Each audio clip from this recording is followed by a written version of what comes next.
ایک اور بڑا عجب فینومنا ہے، جب بھی تکبر کی بات ہوتی ہے نا تو لوگوں کے ذہنوں میں خیال آتا ہے یہ تو امیر کرتے ہیں، ہم تو ہیں غریب، میں کہاں سے تکبر کروں گا، ویسے نوکری والا آدمی ہوں۔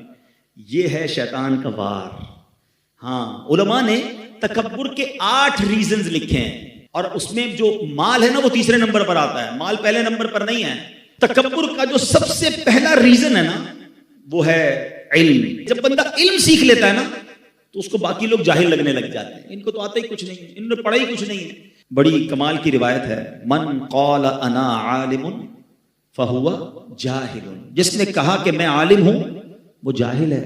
علم ضرور سیکھیں، مگر سیکھنے کے بعد کسی اور کو جس نے نہیں پڑھا اس کو اپنے سے کمتر نہیں سمجھنا، یہی تکبر ہے۔ سیکنڈ ریزن آف تکبر، وہ فرمایا عبادت۔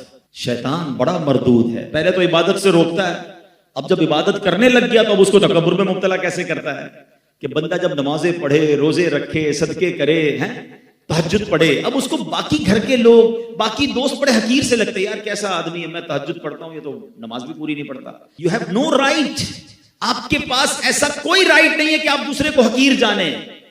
اور یہ شیطان کا بڑا خطرناک وار ہے کہ عبادت گزار کو تکبر میں مبتلا کر دیتا ہے۔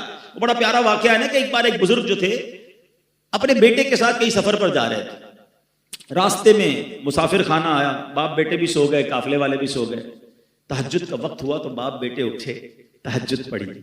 تہجد پڑھنے کے بعد بیٹا والد صاحب سے کہتا ہے ابا جان یہ کیسے لوگ ہیں، کوئی بھی نہیں اٹھا۔ اب جو ابو جی نے جواب دیا نا، اللہ کاش یہ بات سمجھ آ جائے، کہ بیٹا تو بھی سویا رہتا تو اچھا تھا۔ بات آئی سمجھ میں؟ اب تو نے اٹھ کر تہجد تو پڑھ لی مگر پڑھنے کے بعد تجھے دوسرے حقیر لگنے لگے، یہ بڑا پرابلم ہے۔ ضرور کیجئے عبادت مگر اس لیے نہ کیجئے کہ میں دوسروں سے سپیریئر ہوں۔ شیطان کی بڑی عبادت تھی جناب۔ اب آیا تیسرا ریزن اور وہ ہے مال۔ جب پیسہ آتا ہے تو انسان کو غریب اچھا نہیں لگتا ہے، اس کو لگتا ہے میں نے کمایا ہے، میں نے جناب یہ عروج حاصل کیا ہے۔ ہمیشہ یاد رکھیں جو کچھ دیا ہے وہ رب نے دیا ہے، وہ جب چاہے واپس لے سکتا ہے۔ بزرگ بیٹھے پوچھو ان سے، ہم نے راتوں رات امیر کو کنگال ہوتے دیکھا ہے، زکات دینے والوں کو زکات لینے والا بنتے دیکھا ہے۔ اس کووڈ نے تو بہت کچھ لوگوں کو دکھایا نا، کئیوں کو عروج ملا، کئیوں کو زوال ملا۔ چوتھے نمبر پر کہا حسب و نسب، بڑا خاندان، بڑی فیملی۔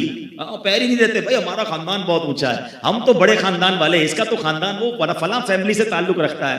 اللہ اکبر، ذرا سوچو میرے آقا علیہ الصلوۃ والسلام نے حجۃ الوداع کے موقع پر جو تاریخی خطبہ فرمایا تھا، اس وقت یہ شاندار اعلان کیا تھا کہ اسلام آیا اس لیے ہے کہ اب یہ جو حسب و نسب کا تکبر ہے، تفاخر ہے، اس کو ختم کرنے اسلام آیا ہے کہ کوئی قبیلہ کسی قبیلے سے افضل نہیں ہے، اللہ کی بارگاہ میں مقرب وہ ہے جو زیادہ تقوی والا ہے۔ مگر آج بھی یہ بیماری موجود ہے کہ میرا خاندان اونچا، اس کا خاندان نیچا، اور یہ حسب اور نسب بھی تکبر لاتا ہے۔ اور جو یہ حسب نسب پر تکبر کرتے ہیں نا فیملی وائز، پھر کبھی کبھی ہم نے دیکھا ہے ایسی غلطی ہوتی ہے کہ کسی کو منہ دکھانے جیسے بھی نہیں رہتے، پھر کدھر جاتا ہے خاندان، تو کبھی اس پر تکبر نہیں کرنا چاہیے۔ پانچواں ریزن جو علماء کہتے ہیں عہدہ، منصب، کسی کو کوئی عہدہ مل جائے، کوئی منصب مل جائے، انسان پھر تکبر میں گرفتار ہوتا ہے۔ حالانکہ یہ عہدے، یہ کرسیاں یہ چند دنوں کی ہوتی ہیں، اس پر تکبر نہیں کرنا چاہیے۔ چھٹا، کامیابیاں۔ جب بندے کو دھڑا دھڑ کامیابیاں ملے نا، ارے بھائی میں تو پتھر کو ہاتھ لگاتا ہوں سونا ہو جاتا ہے، جو ڈیل کرتا ہوں فائدہ ہی فائدہ ہوتا ہے، جو فیصلہ کرتا ہوں کمال کا ہوتا ہے۔ ابھی ایک آئٹم خریدی، ہر کوئی منع کر رہا تھا، میں نے خریدی، دیکھو پیسے بڑھ گئے، یہ مجھے ایسا پتا ہے۔ یہ انسان کو مبتلا کرتا ہے تکبر میں۔ ارے تمہاری کیا اوقات ہے، میری کیا اوقات ہے، اللہ مہربانیاں کر رہا ہے اور تم اتراتے جا رہے ہو۔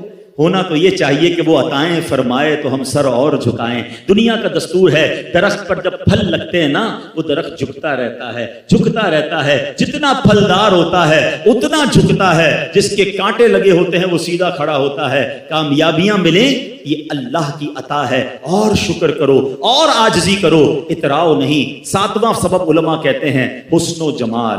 کوئی خوبصورت اللہ نے کسی کو بنایا، اس کے بھی اسٹائل عجیب و غریب ہو جاتے ہیں، اس کو کوئی سانولا آدمی اچھا نہیں لگتا ہے، کہتا ہے یار دیکھو اس کا رنگ کیسا ہے، اس کا قد کیسا ہے، اس کا انداز کیسا ہے۔ توبہ توبہ توبہ۔ ارے اللہ کے بندوں، اگر اللہ نے تمہیں اچھی شکل صورت دی ہے نا تو اللہ کا اور شکر ادا کرو کہ اللہ زوال نعمت سے بچانا اور میرے مالک ادھر تو اچھی شکل دے دی، قیامت میں بھی چمکتا چہرہ دینا۔ کیا فائدہ ایسی شکل کا کہ ادھر خوبصورت شکل ہو اور قیامت کے دن چہرہ سیاہ ہو جائے۔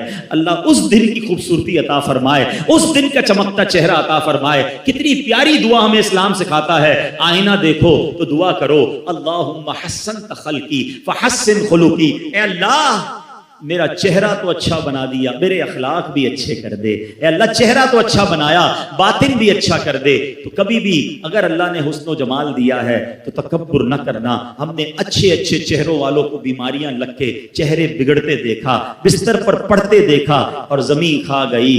نوجوان کیسے کیسے ہوئے نامور، بے نشان کیسے کیسے، اسی 2 گز کی قبر میں مٹی کے اندر وہ خوبصورت بھی چلا جاتا ہے۔ تو اترانا نہیں ہے۔ 8واں ریزن، اور وہ ہے طاقت۔